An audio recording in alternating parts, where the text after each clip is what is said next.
Hello, I want to share a favorite quote with you, and that is, the shape of your life depends upon whether you choose to be the sculptor or the clay. So when we come back, I'm going to share with you some tools for overcoming adversity and help you shape your life. Thank you for watching EnvivoLIVE, your #1 bilingual personal development show, because we are here to help you grow. If you wish to be a guest on our show, please send us an email to info@envivoassociates.com. If you wish to be a sponsor, please contact us. But keep in mind that we only accept sponsors we believe in. Again, thank you for watching EnvivoLIVE. Hello! Is it me you're looking for? Hello, everybody. Hello, this is your favorite friend, Sandra Graves, and welcome to EnvivoLIVE English. Thursdays, 7 o'clock p.m. Central Standard Time. Don't forget, Central Standard Time, because people always get that confused. And we are at Chicago, Canada time. So whenever you're going to connect with us, make sure that you are connected correctly. And if you have something that you're passionate about and you want to share it with us, please do so by sending us an email to info@envivoassociate.com. And with that said, I have a beautiful woman here with us today.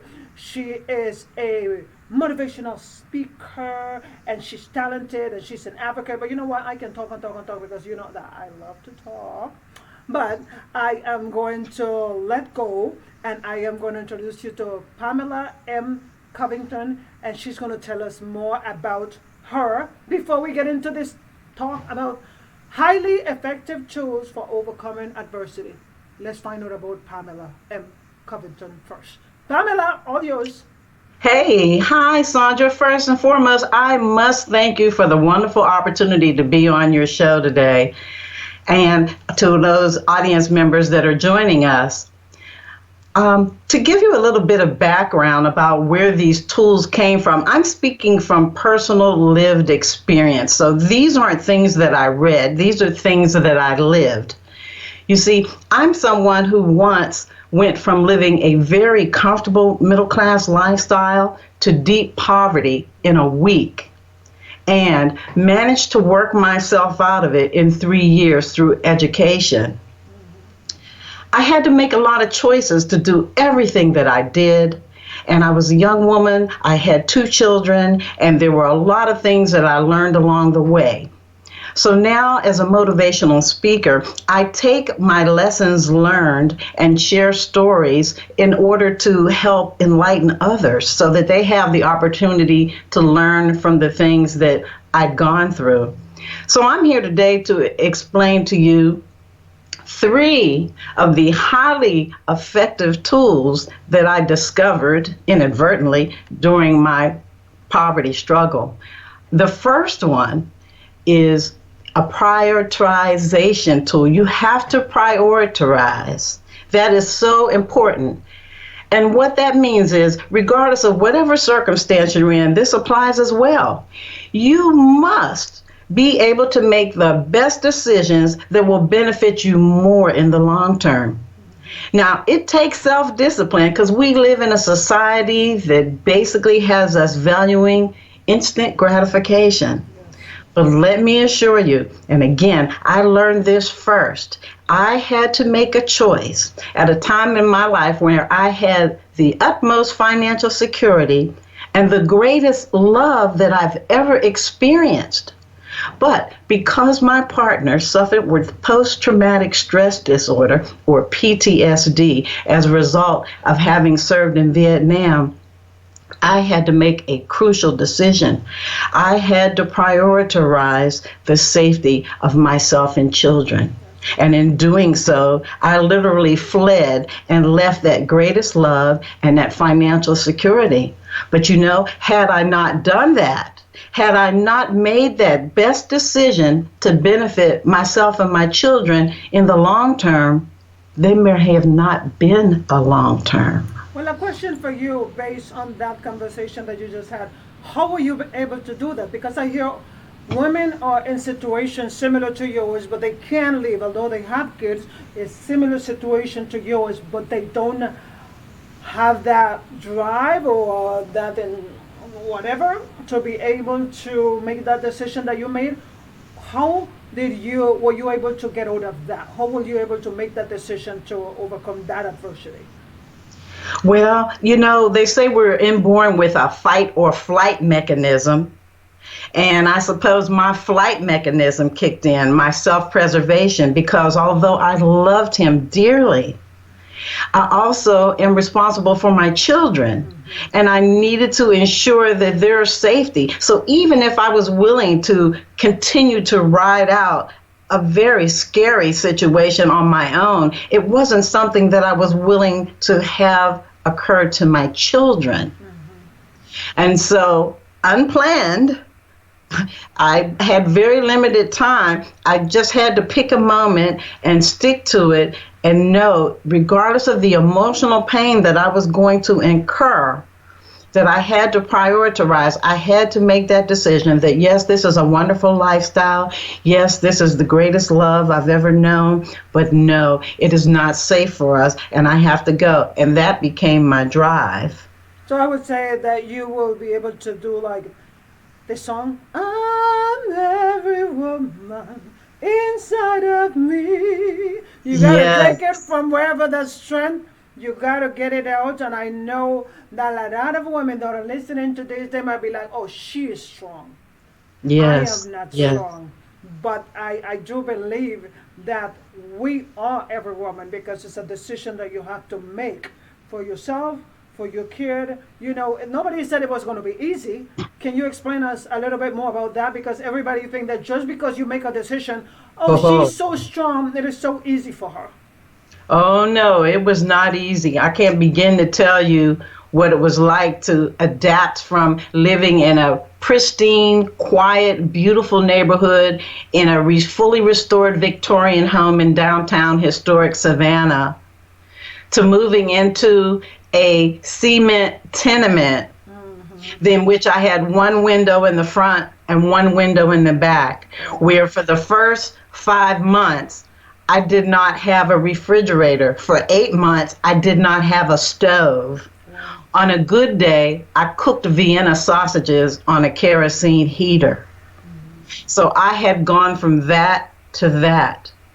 But I had a certain sense of safety, and I knew that I could not have continued and stayed in the environment I was in, because I really knew what that was about. Yes. I had to trust the unknown. I had to take that chance. So I took what belongings I could and packed it up and moved myself and my children, again, based on the tool of prioritizing what had to come first.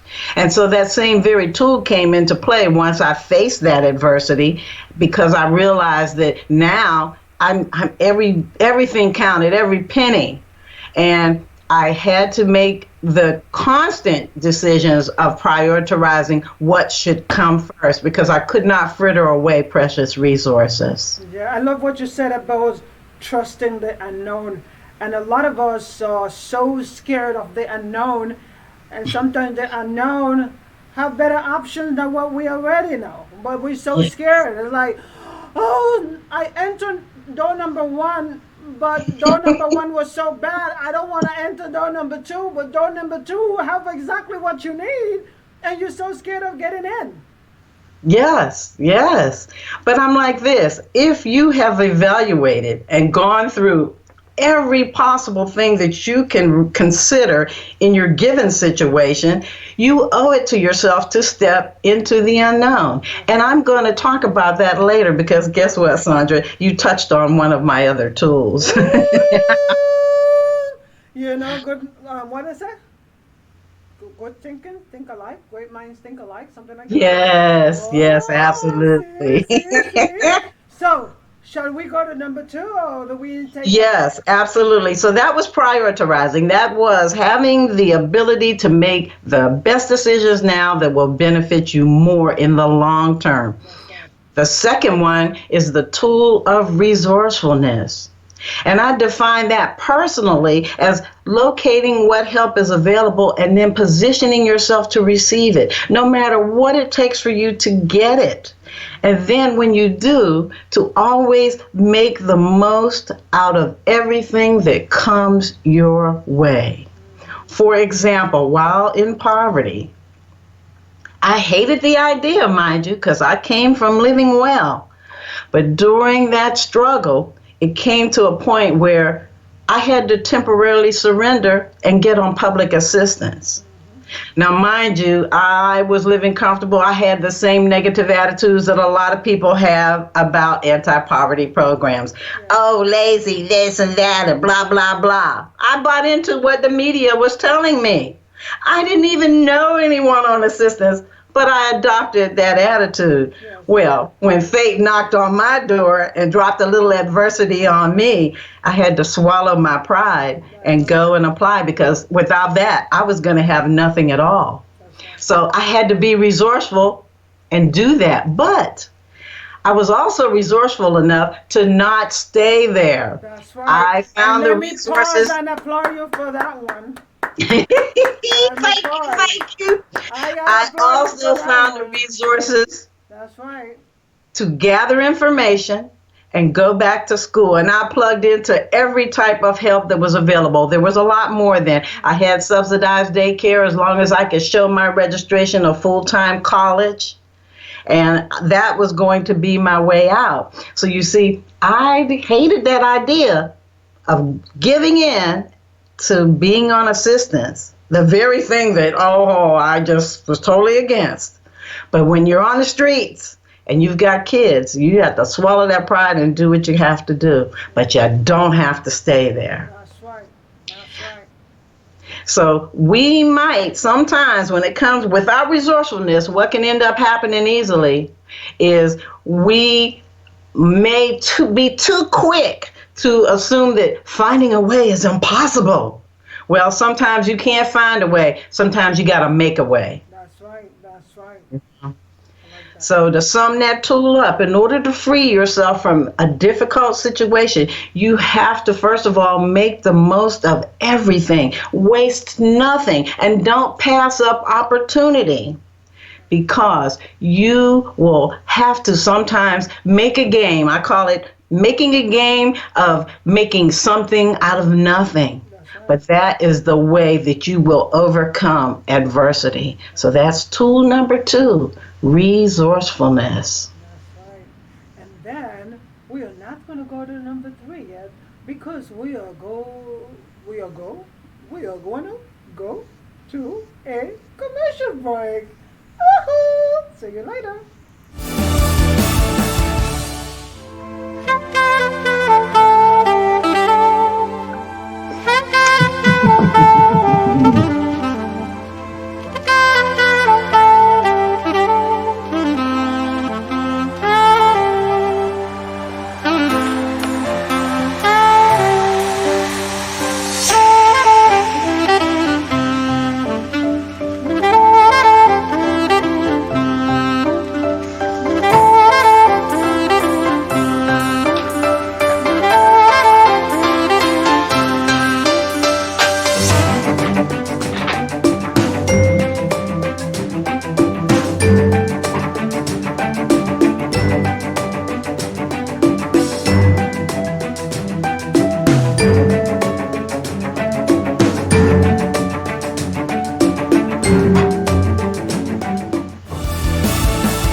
And you are listening to EnvivoLIVE with Sandra Graves and Pamela in Covington. And we are talking about overcoming adversity. She have the tools because she did not read it in a book. She experienced challenges, and that's why she's giving you tips that she believes that works. And let me tell you before we continue, Sandra Graves have been through her own adversities, and yes, Sandra Graves have also been on public assistance, okay, and she got in and she got out. And a lot of people, they have this lazy mind that you get in and then you stay comfortable and then you get cold and then you watch TV and then you bring your kids and your kids get on public assistance, and then your kids get on public assistance, and I did have family members that did that. Okay, so I'm telling you, it is a choice. Just like Pamela M. Covington made that choice to get in, because like she said, when you have kids, you have to swallow your pride, and that's what I did. I swallowed my pride. I did what I have to do, and then I got out as soon as I could. And even though they didn't want me to get out, because I'm like, I don't want this anymore, and they say, no, you cannot get out. But guess what? I'm Sandra Graves, and nobody tell me what I can and cannot do. And nobody should be able to tell you that too. Right, Pamela? I'm coming. You got that right. Yeah. Tell me. And you use my words exactly. Get in and get out. I do have a middle. I say get in, get what you need, and get out. That's right. Because if you settle for that, you sure don't want much for yourself. Right. But the more importantly, the thing I try to stress is when you do that, you are defining what is normal for your children. That's right. And people have to realize when you're raising your children, whatever environment that you are bringing them up in, you are giving them their definitions of life. That's and right. You want more for your children, not less. That's right. So, getting to tool number 3, that is something that Sandra touched on a little earlier, talking about embracing the unknown. Well, one of the ways that you do that. No. Let me stop there. I didn't touch on that. You were the one who mentioned it, and I didn't repeat it. Don't give credit where credit is not due. I did not say that. I just repeated what you said. So I'm not going to take credit for that. Okay. Okay. So the exposure tool simply means being willing to step out of the zone that you are in. And when I say that, I mean it both mentally and physically. Because by being willing to do that, then you can move closer to where you want to be. While I was living down and out, the thing that I discovered is contrary to the popular saying, opportunity will not come knocking to your door. I had to step out of my comfort zone for opportunity to happen to me. That's what you have to do.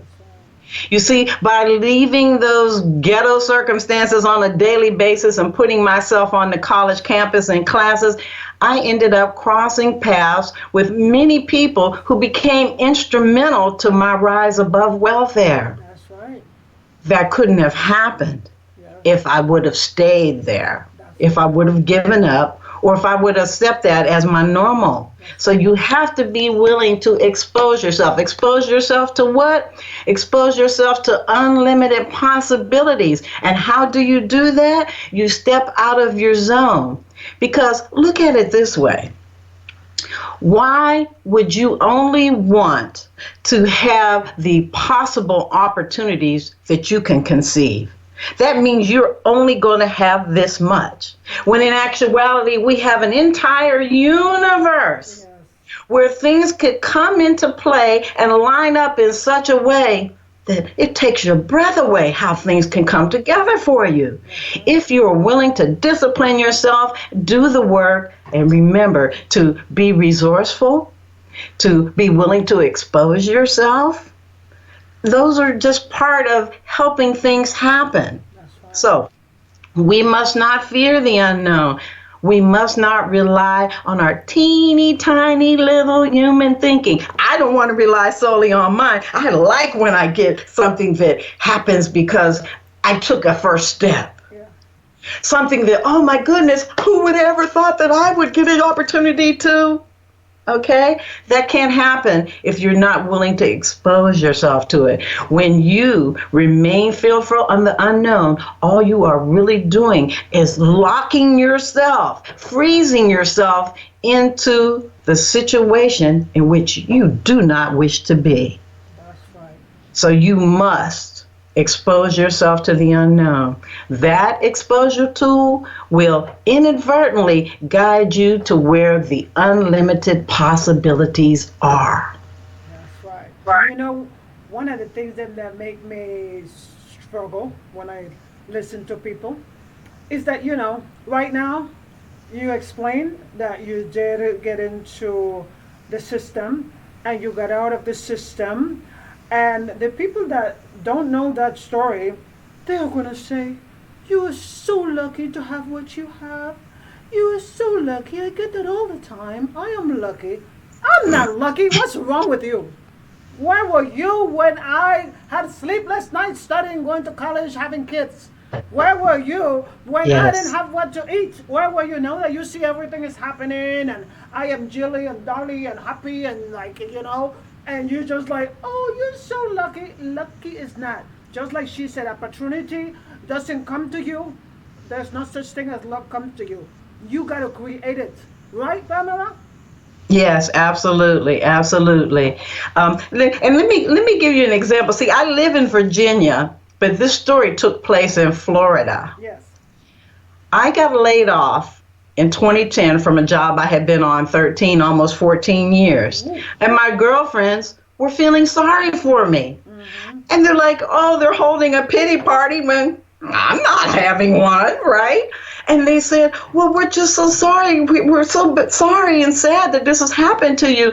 And I told them, really? I says, this is nothing compared to what I've been through. That's right. See, they didn't know. All they saw was the Pamela who appears to have it all together. Ooh. I'm like, girl, let me tell you something. Let me tell you about the days that I stole my toilet tissue from McDonald's, or that I didn't have water, so I'm in McDonald's bathroom with my foot against the door, washing my happy baby in the bathroom sink, hoping somebody won't start banging on the door and go and get the manager. See, they didn't see that part. And so I had already started writing the book maybe 95 or 97, but then I took this fancy job and I took those first 14 chapters and I put them away. And lo and behold, synchronicity kicked in and all these signs kept appearing once I was laid off from the job that says, go and get those chapters out of the closet and finish that book. Yes. Because my girlfriend said, you need to share that story. You can inspire other persons. And I said, well, yes, maybe they have a point there. And that's how I kind of began the motivational speaking. That's why it's important to me that I share with other people. If somehow I could just give them a glimmer of greater belief in themselves. And I have to quote Ralph Waldo Emerson, who said that what lies before us and what lies behind us are tiny matters compared to what lies within us. Ooh, you see, if you base yourself on the things that you have that are material, should they leave you for some reason, essentially all you're going to have to rebuild is the essence of you. And that's a big thing. Yes.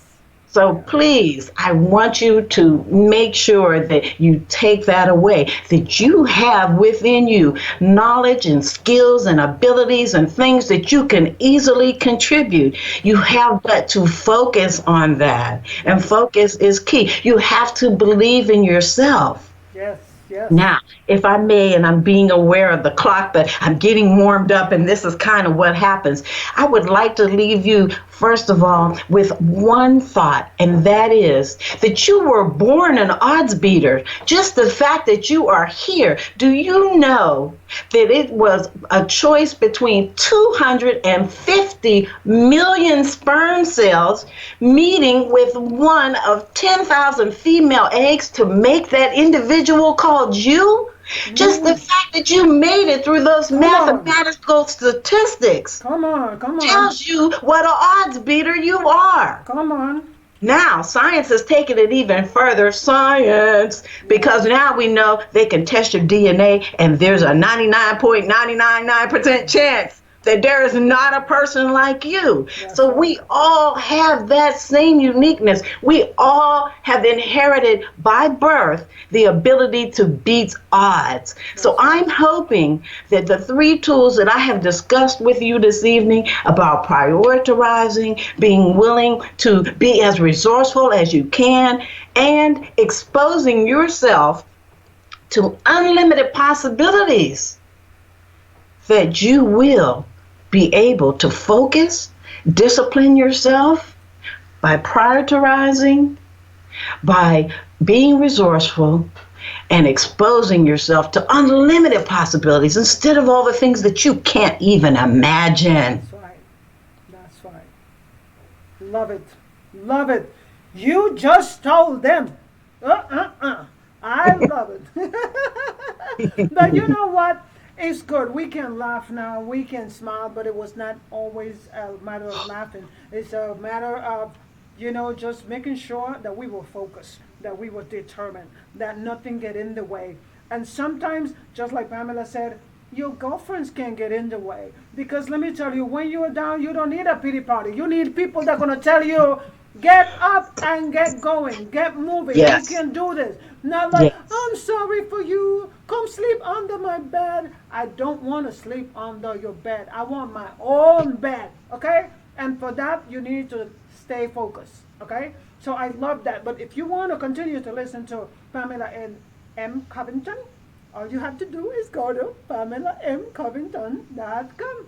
That's all. The website is right at the bottom of this video, and you can go ahead and ask her questions or send her messages. She, like I said, she is a motivational speaker. If you would like to have her visit your event, then please connect with her. This is a woman that is full of passion, and she knows what she's talking about, and she's definitely going to be a resource for your event. So Pamela, before we end this, I know you just said something like really powerful, but I'm going to try to juice you more.